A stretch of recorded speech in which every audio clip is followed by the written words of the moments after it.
What's up, family? Gerald the Bossman here. You're tuned into the Bossman Show on AM 1010, AM 1430, 1055 The King.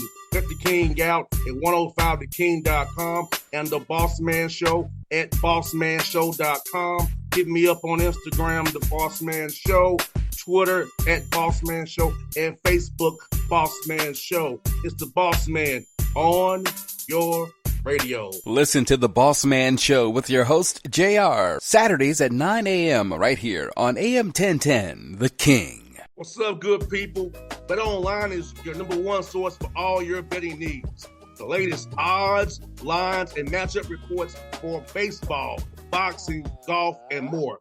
BetOnline continues to be the fastest and easiest way to place your wagers, including live betting and your favorite casino and card games available to play right from your phone.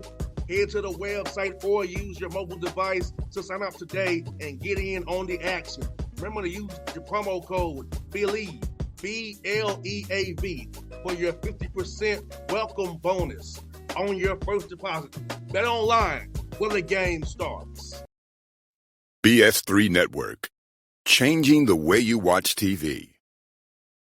Yes, BS3 Network, changing the way you watch TV, covering content and hot topics from A to Z, sports, music, society and culture, movie reviews, you name it, we have it.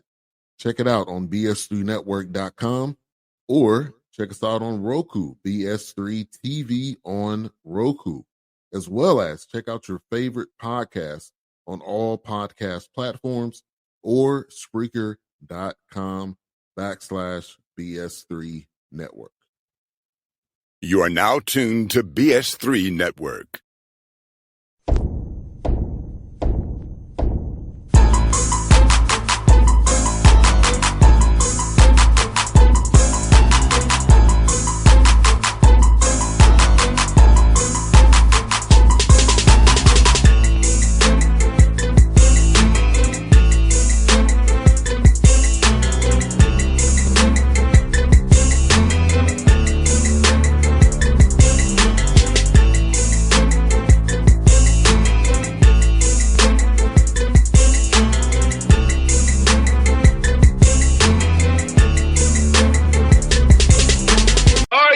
Back on the Bossman Show, friend of the show. I go out supporting men's games all the time. My man, Jonas Hayes, will be on the Bossman Show. Golden State Panthers headed to year 3. Brother Jonas, how you doing, my good brother? I see you got your muscles showing. You working out over there, bro. I see you, boy.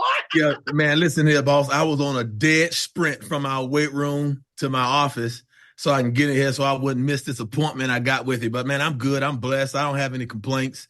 You know, you start complaining, nobody won't listen to you anyway. So I'm real good. I'm excited about what we trying to build here at Georgia State. I think we have a roster that I really, really like. We had our first team with the basketball workout this morning, and our guys are locked in and are committed to the process.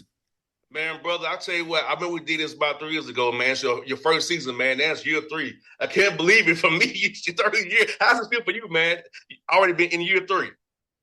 You know, time in life more valuable than time, because once you lose either one of them, you won't ever get them back. Yes, sir. And the time that's been spent here building this program to a point where we can get to the tournament and hopefully win some games while we're there, it's gone by so fast, boss, man. Time don't wait for anybody. But I think it was time well spent because there was a lot of lessons that were learned. And the thing is, for me, taking over, going 18 inches over to my right, is that you learn more about yourself.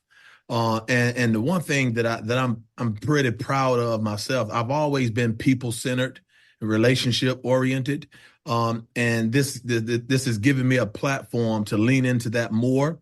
Because today's kid, man, you have got to create a rock-solid relationship with them. Then you'll be able to lead them. And I tell you what, man, I couldn't be more pleased with the progress that I've made as an individual, but also as a coach, being placed in this position. And so it's not one of those things where I'm only expecting my guys and our team and my staff to get better at what they do. I think a man's greatest strength is understanding and knowing that he has weaknesses, but also working on them. And so that's where I'm at. And it's a top-down approach. Every soul in this program has taken on that responsibility to get better. And we're going to keep moving forward, keep putting one foot in front of the other. And you know what? See where we land. No doubt. Jonas, man, last year, man, the record don't speak to how close in games you were, man. Like, there was a lot of games that was very, very close, but all you ever sees the win-loss record. So, but your guys was in a lot of games. Could have won some games. Didn't go your way. It would be free throws, blocks, up, whatever. But going back and reevaluating the film, knowing that how close you guys were to winning more games if guys just did the right things at the right time. Yeah. And so being that close in that many games, that is the biggest tease, right? To be in it, when it matters most, that's one thing. But to be able to attach a level of intelligence and poise in the moments of truth down the stretch, that's where our program has continued to have to find areas to grow. And it's all about how you deal with adversity. And just because you have adversity in games, that don't mean you stop executing or you stop thinking or you stop, paying close attention to detail or your sense of urgency is lacking. And so that's where when I evaluated, I've watched every game of ours last year multiple times. And we just lost. We had a lack of poise in the moment of truth. And so that's an area just from a mental standpoint that I think we've got to get better. And that's not lost on me. So I'm excited about the opportunity we have to show that we've improved. No doubt, man. And you know what, man? I remember I was at the game against OD last year, man. That was the game I was at, man. You guys came back that night. That night, man. I know how happy you were post game. And I think, to me, I was like, I don't think the team last year could have done that. But just seeing that improvement just in that moment, being down, having the association uplift you, you guys lock in, do the right things. I was hoping that you could have balled it up some more and kept on doing it. But you saw a glimpse. It kind of takes you to that tease of what it can be. We just decided we're going to do this tonight. Yeah. And so that's the level of maturity. You got to have, it's a lot of maturity in being consistent in your effort, consistent in what you think about, consistency in your thought process. And so as you get older and your experiences, you gain more experience, you would think you'll get more mature and you're able to have poise down the stretch. But I was excited. I think our program, I've told my staff this several times, that last year our program reached a corner. We couldn't quite turn it. We're going to keep our head down, keep moving forward, and see if we could turn that corner. And Jonas, with 10 new guys coming in this summer, man, how did you kind of balance the team stuff versus player development stuff? Because you don't want to get guys to jail and feel comfortable with you and your system and your staff, what you do, but also get better as an individual so you can really knock it rock and roll come November the 4th here, which is coming fast and furious, my brother. Yeah. So what we did a little bit of both. We did both individual attention and in July. With June, we did individual attention. And in July, we did a lot of team. But I tell you what, boss, what we did more so than anything, we worked on our camaraderie. We worked on our fellowship off the basketball court. So when you have so many new faces, you got so many new personalities, you got so many new backgrounds, people come from all different walks of life. You have got to get those people and personalities in the same room and on the same page before you even can discuss basketball. Basketball is going to take care of itself. We got pretty good ball players, but you have got to learn how to play well with one another. And you have to have some level of love, respect, to have that, intangible, to play well together. And the one thing I think we did well this summer is create a sense of camaraderie. And the definition of camaraderie in our program is simple. It's the most deep-seated type of love a program can have. But it's when one player cares as much about another player, his teammates' success and health as he does his own. That's a different level of love that this program is starting to show this summer. And we're going to keep at it. No doubt, man. You said something very crucial. I know because on the 2 years I had the most success was the team was the closest It was that camaraderie, and we were player led. It was accountable to each other. You didn't have to have a coach drag us into the gym or have a coach say get some shots up or do. Oh, give me a 30-second timeout. Give me a 30-second timeout. I'm glad you said that because I tell our guys all the time that a player-led team is more successful and more fun to be around than a coach-led team. And you just spoke a mouthful that we can end this interview right now. You just took me right on to church, baby. Yeah, man. Hey, I remember them 2 years. As he was there, man, we had our best success. I told off the air, man, it comes from my dad. I told out there by my dad, Coach McHenry, my dad, Jay's birthday. Yeah. So it's like, he put that in me as a kid, Jonas, about those things and have been mature in your game and having shot maturity, where he coined the shot maturity, knowing where your good spots are, you know, work on your strengths. That's, get better at that. Be an asset to your team. So those things my dad put in me as a young man, I get to use it when I played now on the radio now with guys like yourself, man. It's like the things our parents put in us early, man, that stuff makes sense a lot now as we get into our 40s. So you don't understand it while you're going through it, but there's an old hymn in the church I grew up in. You may not understand that, but you'll understand it better by and by. As you get older, you mature. And that's one of the things when I talk about my parents, mom and dad, I give them a shout out, James Hayes and Yvonne Hayes. As I gotten older, I realized I caught more lessons than they taught me, right? Just in the way they live their lives and how they deal with adversity, how they deal with one another, how they deal with other people. And that's one of the, I think, most important lessons in life that you learn if you're observant. You catch more lessons than your parents teach you. And that's certainly the case with me. And Jonas, it hits me every time I go to cover the Hawks game, and I go out there to go to work, man. My dad told me this when we was parking in the Gulch, he couldn't cross that after dark as a kid. Mm-hmm. Just so. Look what it's becoming. Yes. So it blows my mind, Jonas, that my dad lived through that. Mm-hmm. Parking in the Gulch where we park it. He had to be away from that by dark. He got beat up back in the day. It blows my mind that my dad had firsthand touching with Dr. King and John Lewis. Yeah, absolutely. Pioneers, and he had firsthand knowledge of these people. Then not secondhand, firsthand, he could tell me about it. Right on the front lines. It's a blessing, man, to have our parents who really helped mold us, man. Us two ATL boys, we ain't no question about it, man. There ain't no question about it. And Joe Smith, this man, for you this year, or the guys you brought in, you have a good roster balance, brother. But some young guys in the pipeline, some older guys who can really help you this year. So talk about that, making sure you have the right balance of your classes to have some of the pipeline and grow and develop this program. So as you go into year 4 and 5, you have guys that get older, so we cycle this thing over and over again with guys in that pipeline. The secret sauce to success in college, in my opinion, is having the opportunity to get old, but once you are an old team, staying old. And so you got to have a good mix. And so we're always going to be in the offing for a transfer portal kid addition in the spring.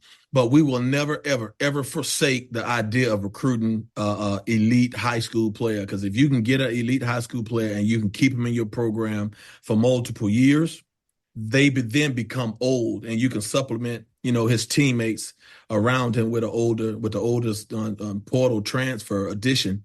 So it's a balancing act with your roster.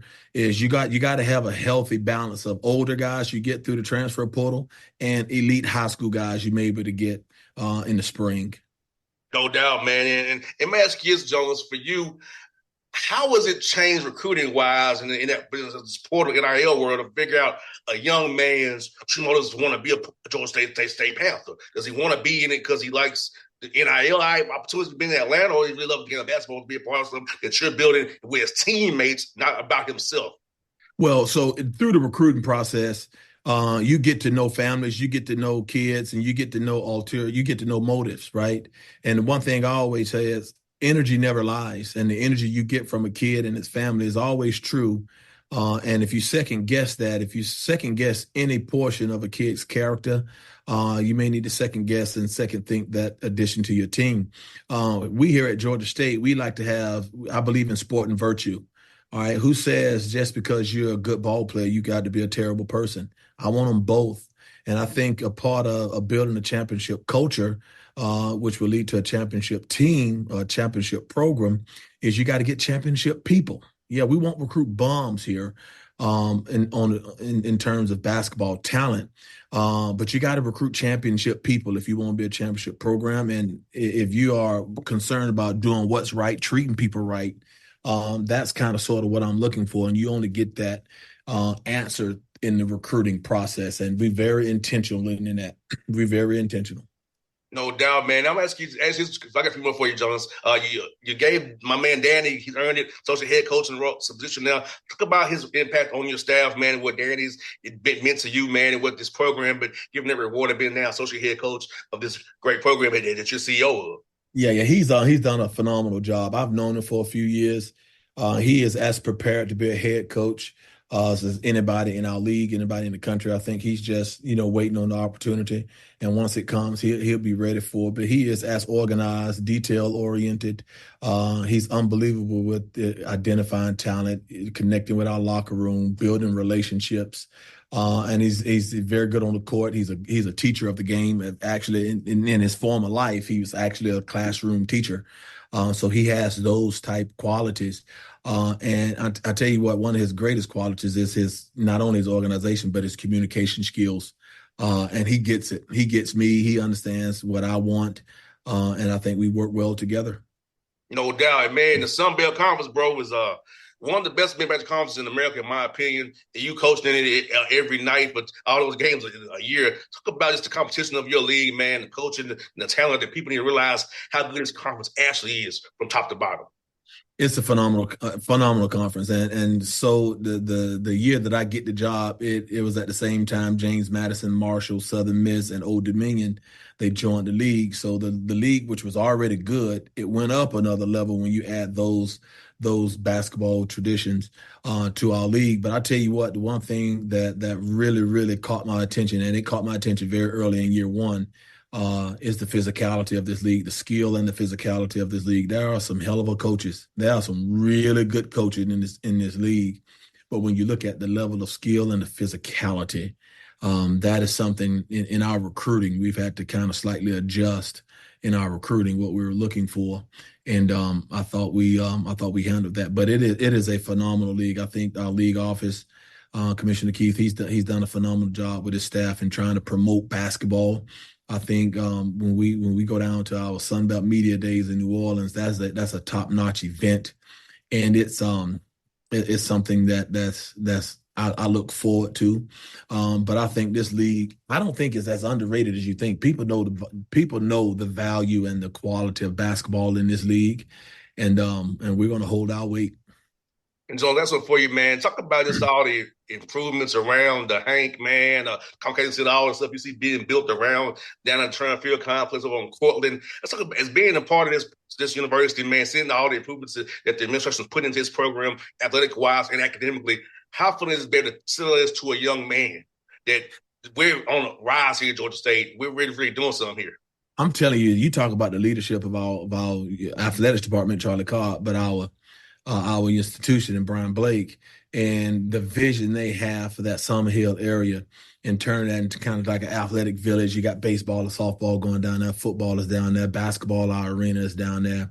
There's a lot of area of build up in terms of apartments and just the activity all up and down Georgia Avenue with the restaurants and all the little stops and shops that you can get down and get your little knickknacks and all. It is a phenomenal time to be in Atlanta, but it's also a phenomenal time to be at Georgia State with all the momentum that's moving in that direction. And our guys feel it. They love Atlanta. How can you not love Atlanta? How can you not like it? But then when you couple that with an elite level, university as Georgia State has, but you also couple that with athletics that are centered in downtown Atlanta with all the momentum, it's a great time to be a Panther, baby. No doubt, brother. Look, man, I look for the best of the game this year to support you. I made 6 games last year. I'm trying to make it more. Boss man, I would be absolutely through the roof upset if you didn't come to games. Hey, I'm gonna try to make it more 6 this year. 6 this year. You better get out. You better get that try out of your doggone vocabulary. You better have that tail here. I sure will, my brother. You know I'm be cheering for you. Hey, I'm very much impartial. I'm cheering for Jonas Hayes, baby. I got you, baby. I got you. I appreciate you. But hey, fun talk to you, my guy. I'll see you real soon, my guy. Anytime, my man. I appreciate you, baby. Got much love for you. All right, man. Talk to you. Bye. BS3 Network. Changing the way you watch TV. Yes, BS3 Network, changing the way you watch TV, covering content and hot topics from A to Z.